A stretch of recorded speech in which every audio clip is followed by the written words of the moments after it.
I was on YouTube that day and I was watching an interview with Margaret Atwood. So this is the author who wrote The Handmaid's Tale and among other fantastic novels. And in this interview, she mentioned that when people were hopeless or if they felt desperate, then they would turn to things like religion or spirituality in order to get some kind of inspiration or hope that life was going to be okay. And in that particular interview, she mentioned astrology and tarot as being among the things that has seen an explosion in recent times, precisely for that particular purpose. And also she made some references to horoscopes and how some people would just sort of read that and sort of feel like there was a great future or that things were going to be okay for them. Now, I'm a huge fan of Margaret Edward and I still am.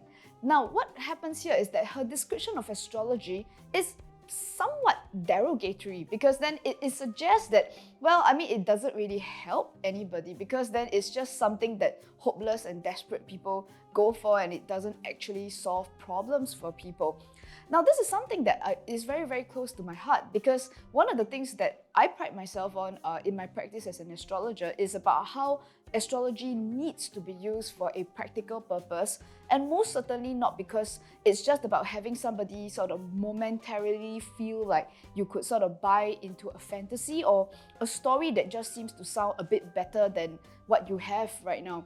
And I think it's really important that people are finding ways to sort of apply astrology into something that can actually materially make your life better, as opposed to something that just helps you to escape from a sad life. So in most of the more common contexts is that, especially if people feel like I'm not in a great relationship, I'm not in a great career, or I'm just in general in not feeling content or not feeling happy with my life. So even as I practice astrology, and this doesn't really matter whether it's a one-on-one consultation or in the context of a class when people are here to learn how to read their own astrology charts. But what I've really realized is that there really is a clear demarcation between the people who are of what I call the Saturnian type.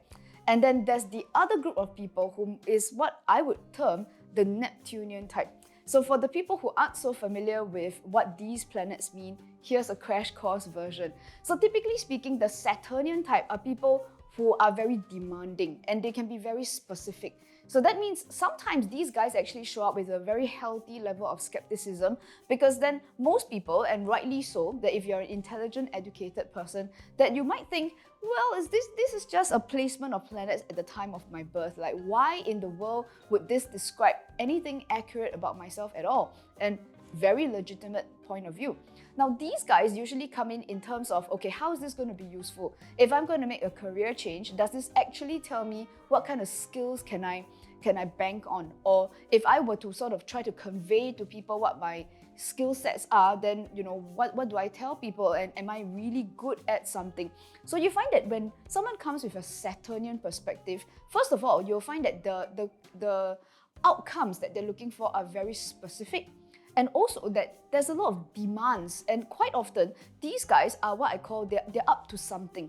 So there's a result or practical, tangible outcome that they're trying to bring about in their lives, and what they're trying to do is to use astrology to fit sort of puzzle pieces into their plans so that, well, it increases your chances of success, not because of luck or destiny, but because then, well, we're doing useful things to know how to make outcomes happen. But on the other hand, when we're dealing with the Neptunian people, so this planet Neptune is associated with several concepts, things like ideals, dreams, sacrifice, spirituality. This idea of that your life is glamorous. Surely you're not meant to be just that person at your desk-bound job, sort of typing away on a keyboard, taking the train to work on a daily basis like a zombie. Surely you were meant for something a lot more glamorous than that. So when Neptune comes from that perspective, quite often most people sort of see a discrepancy between the potential for a truly spiritual, purposeful life versus this, well, kind of like a nothing life that is going on in their lives.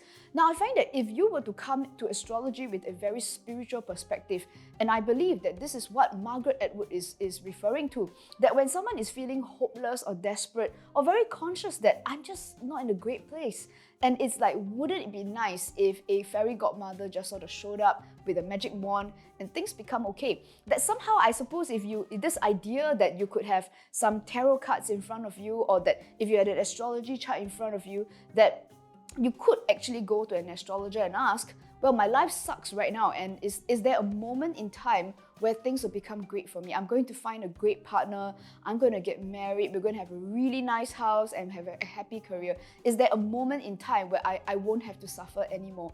Now, I understand that what drives the psychology of a person who asks that question, but you see, the result is that when a person goes through astrology with that mindset, then quite often, if I were to ask them, well, what are you specifically here to ask? And quite often the answer is that, oh, I'm very open. Like, it's all very vague. It's like, oh, maybe you can generally tell me what I might do with my life. And oh, I have an open mind. And you see, I've said this before, and all my students know I say this often, that a person with an open mind is also an empty mind. So that means that there isn't a pre-frame, that there isn't a pre-existing idea of what it is that you want to do. It's like, being blindfolded and throwing a dart at a dartboard. So this is where you find that not only is this person not demanding at all of an astrologer, it's like, oh, I'll accept anything that you give me. Because if you've watched the Disney movie that's got the fairy godmother showing up for Cinderella, Cinderella doesn't actually ask her for anything. Basically, the fairy godmother decides for you what your dress is going to look like, what your pumpkin coach is going to look like, and she sets the rules too. Basically, you have to be home by midnight. But so what really happens here is that now, the danger of going with a Neptunian perspective into astrology is that, first of all, it doesn't actually give you an action plan. So basically, most of the time, this Neptunian perspective means that there's a passivity where a lot of people are expecting to be told, well, wear this dress, get into this coach, come back by midnight. So it's almost like you are being directed by somebody else, which kind of sounds attractive until you sort of realize that that's not living life on your terms. And it also suggests that there's not much personal responsibility in as an adult. What is it that you actually want to do in your own career and in your own life? And it's like, okay, I'll do whatever the astrologer tells me to. And I can see how that comes from a person who may not have a very high confidence in your own ability to direct your own life. So I've got people who tell me things like, well, I've tried doing this by myself, I wasn't successful, I failed, and I've had to pay the consequences. Maybe I'm just not very good at directing my own life. Maybe it's better if I just put my life in the hands of an astrologer, that hopefully you have a divine ability to sort of see where the universe is, and I can be helped. So I would say that, why is it then that the people with the Saturnian perspective tend to get much better results? Now, I've practiced astrology for almost 20 years right now, and I've seen this clear demarcation between the Saturn and the Neptunian students, because the Saturnian students tend to walk away from classes with a very clear action plan. So there are people who realize that, oh dang, like I've been doing this all wrong. Maybe some people realize that they've been in an artistic industry for a long time, when actually, when looking at their chart, they realize that they're actually not that good at thinking out of the box, but they're really very good with the administrative section of things. So then they move into management, they move into budget management, timeline management. And you know what? That's one way of continuing to be in a creative industry without actually putting the pressure on yourself to be a creative person, or constantly feeling that you're not as good as the other creative people, and still make your contribution in a way that makes sense to you and is very natural to the person that you are. So in conclusion, I would say that the nature of astrology, given the fact that magazines have portrayed astrology for decades now as being that thing that you flip to the last page of the magazine, and that it tells you if you're a Gemini, in the month of July, it's going to be a great time for romance, that somehow you're just going to sort of passively just wait, because then someone's just going to, drop from the sky, show up in your life, and magically, that person's just going to be sent by the fairy godmother to be the perfect partner for whom you don't have to make any changes at all. Now, I understand that astrology has been portrayed that way for so many decades that it probably is an uphill task to try to change that perspective. But the good news is that as audiences become a lot more educated and a lot smarter really about what you can expect out of astrology, because this after all is a tool. It is a profiling tool, and its purpose is to help you get very honest and authentic about the skill sets that you have and the things that you care about. So in conclusion, I just want to give a few very quick examples of what I mean by the kind of questions that you can ask to move yourself from a more Neptunian perspective to a more Saturnian perspective. So for example, one of the questions could be, why do I always fail? So that's a very common question I get from the Neptunian group. So it actually really helps if you become a lot more specific.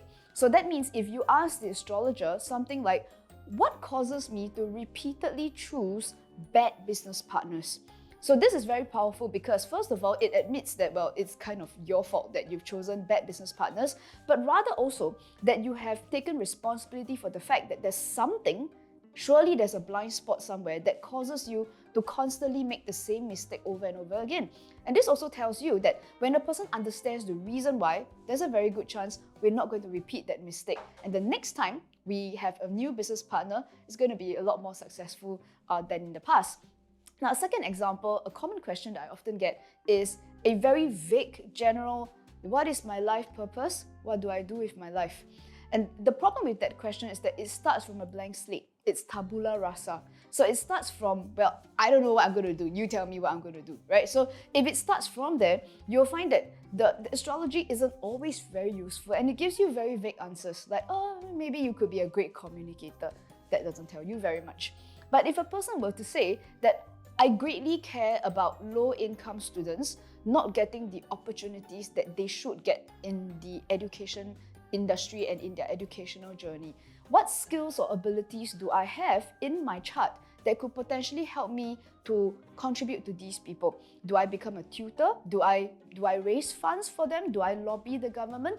And this is when looking at astrology is so specific that it actually tells you who are the people who are very good at writing proposals, who can speak to parents, and who are the people with the natural ability to connect with youngsters and to get them to learn in a more effective manner. And that is when astrology can immediately be applied to life and to immediately make movements in your life rather than just sort of staying where we are and feeling lost and powerless, right? So in conclusion, I just want to share quickly that I thought it was very, very important that astrology is coming up in the public sphere. And if you really like this approach to astrology, that we don't want to just be lost and helpless, that astrology really must be used in a very practical manner, then you may want to check out the links in our description where you can find more information about how to get an astrology education at Psychological Academy, which in my opinion is one of the unique astrology academies in the world that prioritizes practical application of astrology apart from just the spiritual side of astrology. So if you like this video, don't forget to like and subscribe, and then I'll see you guys in my next video.